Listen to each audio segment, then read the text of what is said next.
Com a advogada Erivânia Medeiros, pensão alimentícia é o assunto de hoje. Lembra que lá no comecinho do programa eu falei que esse é um assunto que gera muitas dúvidas? Está confirmado, viu, doutora? Muitos questionamentos no WhatsApp do Mulher Demais e aqui vocês têm prioridade?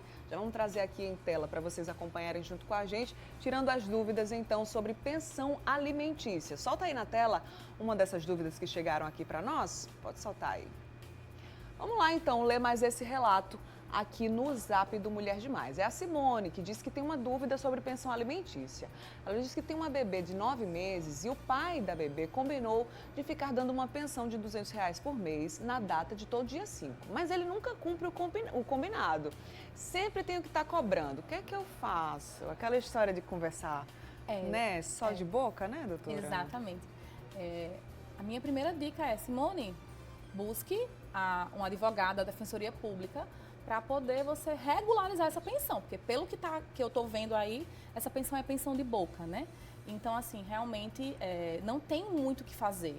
É só você ficar cobrando, ei, e aí, você vai pagar?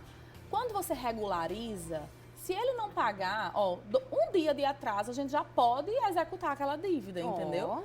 Então, assim, o interessante é que seja regularizado.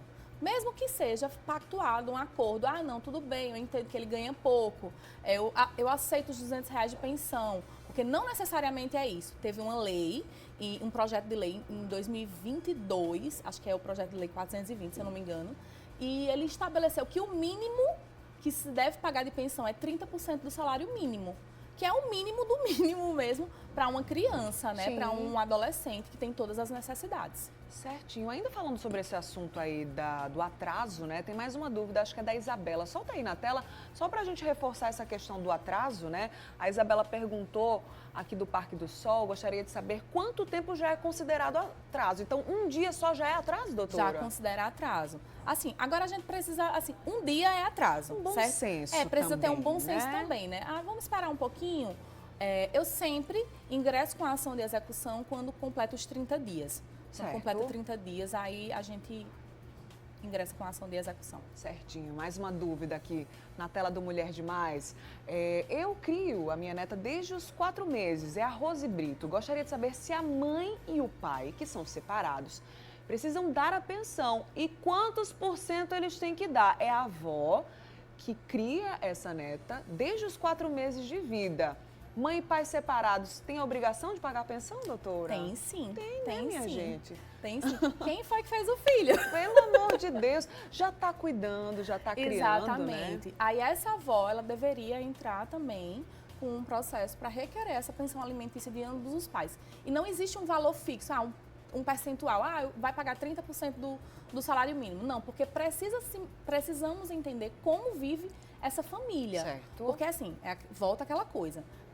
Se o pai e a mãe vivem bem, vivem passeando, vivem viajando, então a filha também tem esse direito. Lógico. Então a gente tem que partir do bom senso, né? Exato. Mais uma dúvida, agora uma polêmica que chegou aqui no WhatsApp do Mulher Demais. Solta em tela para você aqui ver junto comigo, tá? Eu pago R$ 430 de pensão para 2 filhos. Só que o primeiro filho não é meu. Minha ex falou que era depois que eu insisti. Falou que não era meu. Descobriu então que o filho não é dele, né? Pagava 430 de pensão para 2 filhos. Descobriu então que o primeiro não é dele. Ele quer saber o que é que faz nessa situação. Polêmica mesmo, né? Polêmica, gente. Aí vamos lá, nessa situação, esse filho é registrado?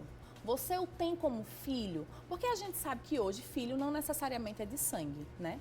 A gente sabe que o sangue é um dos fatores que faz com que você tenha um filho. Certo. Mas o coração da gente também é muito maior, né? A gente consegue abrangir essas crianças. Então, assim, primeiro, você sente que você realmente é pai dessa criança? Quantos anos essa criança vive achando que você é pai dela? Tá entendendo? É todo um contexto, é bem complicado esse caso. Nesse caso precisa de um auxílio mesmo, especializado, exatamente, né, doutora? Bem especializado, bem complicado. Sem dúvida. Vamos torcer para essa situação se ajeitar, né? E o quanto espero que antes, se resolva. Né? Se resolver, sem dúvida. Vamos para mais uma dúvida aqui na tela do Mulher Demais. Essa daqui é um pouquinho maior, um relato maior, tá? O pai do meu filho tem um emprego fixo em uma empresa.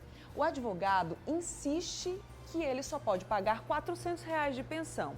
Porém, tem um carro de 130 mil na garagem, tem casa, meu filho é autista e com gastos mensais que ultrapassam os R$ 3.500 por mês, sendo pagos completamente por mim. O pai vive de ostentação nas redes sociais. Ele não tem outros filhos, não faz questão de participar da vida da criança. A juíza pediu um salário mínimo de pensão provisória e ele pediu um tempo para provar que não consegue. Mais uma polêmica e eu acredito que esse não seja um caso isolado, né, doutora? Deve acontecer muito, né? Não, acontece bastante. É mais comum do que se imagina.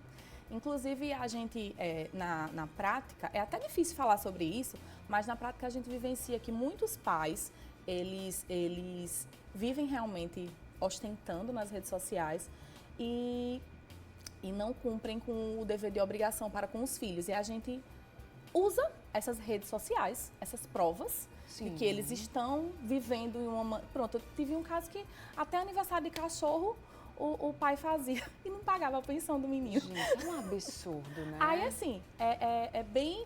A gente precisa comprovar que ele vive num patamar maior do que o que ele diz, que ele alega. E que, de fato, ele pode, sim, pagar até mais do que aquilo que já foi estabelecido. Numa situação como essa, né, já que ela tem provas, pelo que parece, ela já está com ação na justiça, porque ela citou aí que a juíza está observando tudo, né? Tem um prazo para que isso seja realmente regularizado? Demora um pouquinho, sabe, Bruna? Porque, assim, a justiça hoje está muito assoberbada de processos. Então, dependendo principalmente da vara que caia, demora um pouquinho. Mas aí a gente precisa realmente estar lá em cima, né? Tá chamando a atenção, pedindo dos processos para poder resolver isso mais rápido. Mas aí a gente também pode pedir uma tutela, né, desse benefício. E que, como ele, salvo engano, trabalha em empresa, descontar já do contra-cheque, do próprio contra-cheque, entendeu? Muito bem. Vamos torcer aí também para essa situação ser solucionada o quanto antes, né? Agradeço a todo mundo que mandou mensagem pra gente, que tentou tirar as dúvidas. Vocês viram que foram muitas dúvidas aqui, né? Agradeço a doutora Erivânia. Vou deixar o Instagram dela aqui na tela, @erivaniamedeiros.adv. Até que ela volte pra cá, inclusive para retomar esse assunto. Não sei se ainda esse mês a gente vai ver com a produção bem direitinho, mas a gente percebe que é uma lacuna nessa seara, né, doutora? Nesse tema, né? É verdade. E as pessoas precisam entender o que tem de direito para que elas possam ir reaver, né? Ir atrás deles. Sem dúvida. Por isso que esse quadro é tão importante. Muito obrigada, viu? Obrigada também por compartilhar seus conhecimentos com a gente. Até a próxima. Estou à disposição, obrigada, Bruna. Deus abençoe. Amém. A nós. Amém.